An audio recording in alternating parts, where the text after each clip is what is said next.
Nazis obliterated the early homosexual and feminist movements in Germany and propelled the United States into a war that would dramatically alter the lives of American homosexuals. Well, there was a war on, and we were all very, very patriotic. When December 7th came, everybody was expected to do something. Since there was no one else, I felt that it was my duty to join the service. As soon as they began taking women into the Army, I joined it. I can't say that I was such a patriot that I was glad to join. I did not want to get in there and get shot at. On the other hand, certainly World War II was something that really the country was behind, so that you had at least everybody behind you. The battalion that I was in was probably about 97% lesbian. We were all over the place. And one day I got called into my commanding general's office, and it happened to be Eisenhower at the time. And he said, it's come to my attention that there may be some lesbians in the WAC battalion. I'm giving you an order to ferret those lesbians out, and we're going to get rid of them. And I looked at him, and then I looked at his secretary who was standing next to me, and I said, well, sir, if the general pleases, sir, I'll be happy to do this investigation for you, but you have to know that the first name on the list will be mine.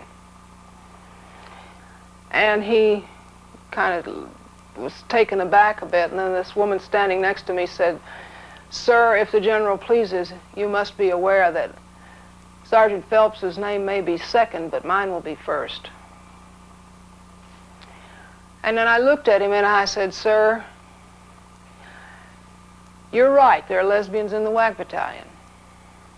And if the general is prepared to replace all the file clerks, all the section commanders, all of the drivers, every woman in the WAC detachment, and there were about 980-something of us, then I'll be happy to make that list. But I think the general should be aware that among those women are the most highly decorated women in the war.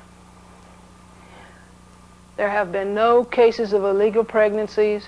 There have been no cases of AWL.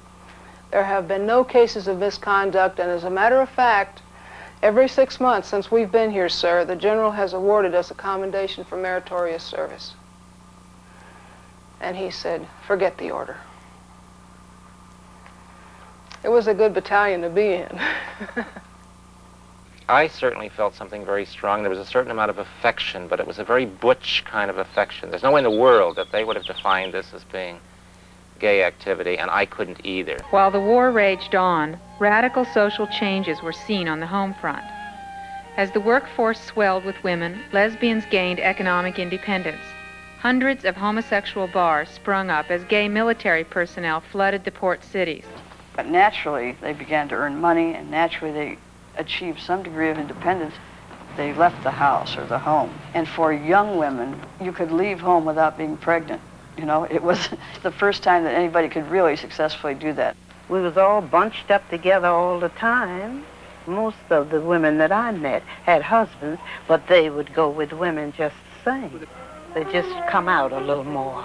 They did the same thing when the men was home, but they wouldn't let nobody know it. That's why I know 1/2 of the world is queer, gay, 1/2. On the nights out, groups of soldiers may go looking for women and end up finding one another. I miss your voice and the touch of your hand, my buddy, my buddy. Your buddy misses me.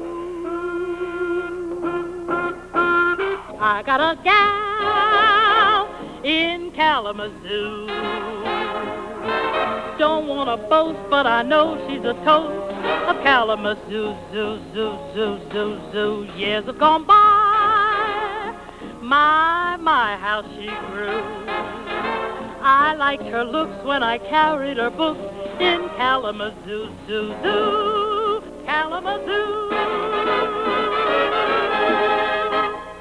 We met a lot of people. We became aware of our own kind, our own society congregated there, and I think that had a lot to do with the increase in population for the gay community in those metropolitan areas. Certainly when I came out in San Francisco into the bars, there were 20 or 30 active bars that I found at any time, although most of them were short-lived. Very few of them were gay-owned or gay-run.